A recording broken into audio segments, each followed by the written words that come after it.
स्वागत है आपका हमारे चैनल ग्लोबल शेयर में। दोस्तों आज की वीडियो के अंदर मैं आपके साथ बात करने वाला हूं एकीकृत सामाजिक पेंशन पोर्टल यानी जो उत्तर प्रदेश सरकार का जो पेंशन पोर्टल है जहां पर मैं अपनी पहली वीडियो में पहले भी आपको बता चुका हूं वृद्धावस्था पेंशन योजना के बारे में, निराश्रित महिला पेंशन योजना, दिव्यांग एवं कुष्ठावस्था पेंशन के बारे में मैं आपको मूलभूत जानकारी जो बेसिक नॉलेज है, बेसिक जानकारी वो दे चुका हूँ।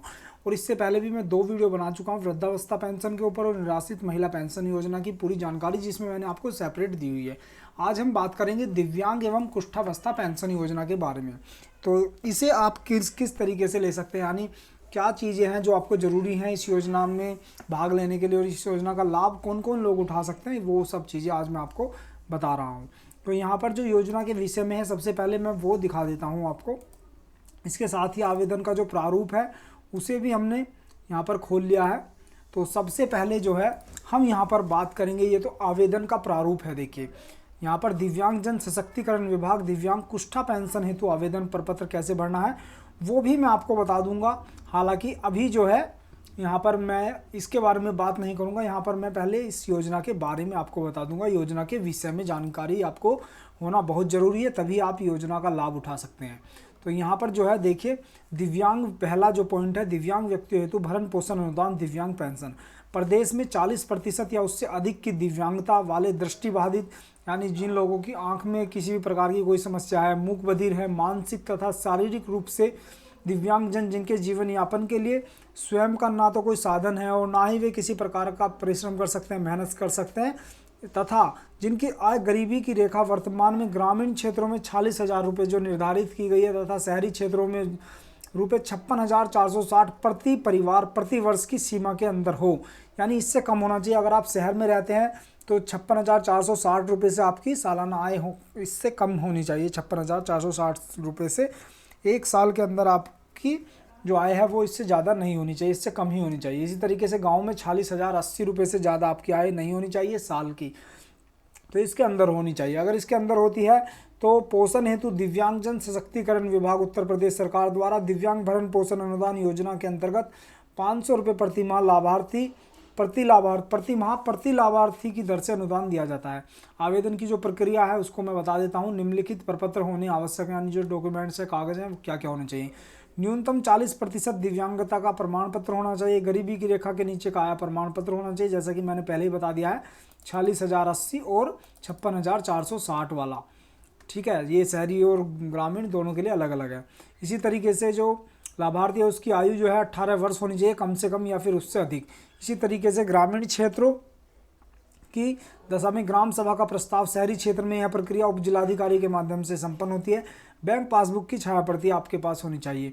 लाभ पाने के लिए व्यक्ति यानी जो पात्र है दिव्यांगजन को सर्वप्रथम SSPY-UP.gov.in पर अपना आवेदन करना होता है, जिसके पश्चात जिला दिव्यांगजन सशक्तिकरण अधिकारी के सत्यापन करने के उपरांत यानी उसके बाद पात्र दिव्यांगजन को इस योजना से लाभान्वित किया जाता है। और भुगतान की जो प्रक्रिया है वो PFMS प्रणाली ही पेमेंट के माध्यम से अनुदान की धनराशि लाभार्थी के बैंक खातों में सीधे अंतरित की जाती है। तो ये तो हो गई इस योजना की बात। अब इसी तरीके से कुष्ठावस्था पेंशन योजना, कुष्ठ रोग के कारण दिव्यांग हुए ऐसे सभी दिव्यांगजन जो उत्तर प्रदेश के मूल निवासी हैं, जिनकी गरीबी रेखा वर्तमान में ग्रामीण क्षेत्र में जो मैं पहले बता चुका हूँ 40,080 तथा शहरी क्षेत्रों में 56,460 से एक साल के अंदर इससे कम होनी चाहिए। ठीक है, अब इससे कम अगर आय है तो शासन द्वारा संचालित अन्य कोई पेंशन का लाभ कि जो कुष्ठ रोगी हैं वो प्राप्त ना कर रहे हो, ये भी जरूरी है। इसी तरीके से प्रदेश से संबंधित जनपद के मुख्य चिकित्सा अधिकारी द्वारा जारी दिव्यांगता प्रमाण पत्र, चाहे दिव्यांगता का प्रतिशत कुछ भी हो, के आधार पर रुपये 2500 प्रति माह प्रति लाभार्थी की दर से अनुदान दिया जाता है।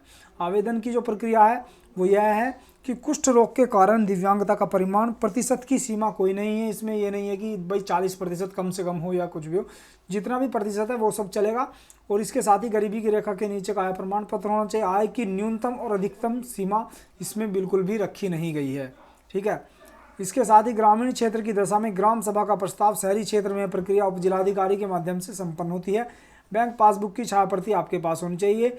और इसके साथ ही इस वेबसाइट पर आपको आवेदन कर देना है। यहाँ पर आवेदन करने के पश्चात जिला दिव्यांगजन सशक्तिकरण अधिकारी के सत्यापन करने के बाद पात्र दिव्यांगजन को इस योजना से लाभान्वित किया जाता है। भुगतान की जो प्रक्रिया है वो ई पेमेंट के माध्यम से जो धनराशि है वो व्यक्ति के खाते में सीधे भेजी जाएगी। तो ये तो हो गई दोस्तों यहाँ पर इस योजना की बात। अब हम यहाँ पर ये इसका फॉर्म दिया गया है, इस फॉर्म को मैं आपको दिखा देता हूँ। देखिए क्या क्या इस फॉर्म में है। यहाँ पर आपके पास जब यहाँ आप इस वेबसाइट पर आएंगे तो यहाँ पर जो है ऑनलाइन आवेदन करें। जब आप इस पर आ जाएंगे तो यहाँ पर ऑनलाइन आवेदन करने के लिए ये फॉर्म खुल जाएगा। ये देखिए अब यहाँ पर मैं आपको दिखा देता हूँ। सबसे पहले आपको इसमें अपना जनपद सेलेक्ट कर लेना, जिस भी जनपद से आप ग्राम में रहते हैं तो ग्रामीण सेलेक्ट करना, नगर में रहते हैं तो नगरीय।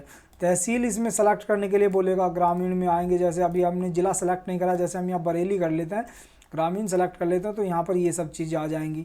नगरीय करेंगे तो ये सब चीज़ें आ जाएंगी। इसी तरीके से अगर हम यहाँ पर देखें जिला, अगर यहाँ पर हम चेंज करने की कोशिश करेंगे, जैसे हम यहाँ पर मेरठ सेलेक्ट कर लेते हैं, नगरीय कर देते हैं तो नगरीय में मवाना, मेरठ, सरदना ये आ जाएंगी। इसी तरीके से ग्रामीण में ये आवेदक का नाम यहाँ पर लिखना है, नेम ऑफ एप्लीकेंट जो आधार कार्ड पर हो, लिंग लिखना है, जेंडर मेल फीमेल अदर, जन्म तिथि लिखनी है, पति या पिता का नाम लिखना है, श्रेणी लिखनी है किस कैटेगरी से, general, minority, OBC, SC, ST.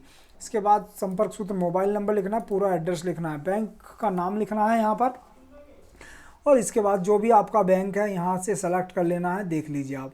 इसके बाद बैंक शाखा का नाम लिखना है, खाता संख्या, IFSC कोड लिखना है, तहसील द्वारा प्रदत्त आय प्रमाण पत्र का नंबर, तहसील द्वारा प्रदत्त आय प्रमाण पत्र आवेदन संख्या, दिव्यांगता का प्रकार लिखना है, जो भी दिव्यांगता का प्रतिशत है वो यहाँ पर, दिव्यांगता प्रमाण पत्र संख्या, प्रमाण पत्र जारी करने की तिथि, क्या यूनिक दिव्यांग ID उपलब्ध है, UDID जो होती है। इसके साथ ही यहाँ पर आपको दस्तावेज अपलोड करने हैं, रंगीन पासपोर्ट साइज की फोटो और अपलोड, जन्म तिथि, आयु प्रमाण पत्र, ग्राम सभा प्रस्ताव और दिव्यांगता प्रमाण पत्र। इसके साथ यहाँ पर घोषणा करनी है और यहाँ पर कैप्चा जो है ये यहाँ पर एंटर कर देना, सबमिट कर देना, ये आपका फॉर्म भर जाएगा। तो वीडियो अच्छी लगी हो तो चैनल को जरूर सब्सक्राइब कर लें और घंटे का बटन जरूर दबा लें, ताकि आप तक हमारी नई नई वीडियो यूँ ही पहुँचती रहे। अगली वीडियो में फिर हाजिर होंगे एक नई वीडियो के साथ, तब तक के लिए आपका बहुत बहुत धन्यवाद।